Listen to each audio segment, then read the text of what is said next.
দিনাজপুরের পার্বতীপুর লায়ন্স ক্লাবের পুরনো কমিটির বছর পূর্তি শেষে উৎসবমুখর পরিবেশে নতুন কমিটির অভিষেক অনুষ্ঠিত হয়েছে।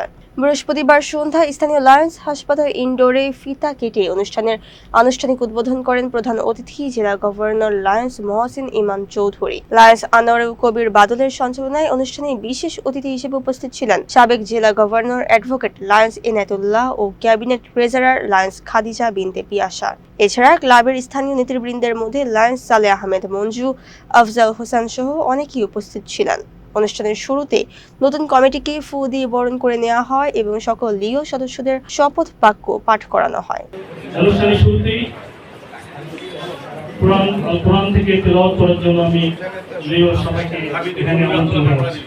You as per manual of international headquarter. Please raise your hand.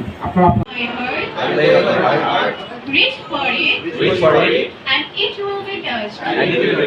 I pledge of my ears, do hear another's outcry. আমাদের লিও সদস্যবৃন্দকে আপনারই কিছু বলা আছে, তবে আমি কৃতজ্ঞতা প্রকাশ করছি পার্বতী লায়ন্স ক্লাবের সকল নায়ক এবং লিওদের কাছে।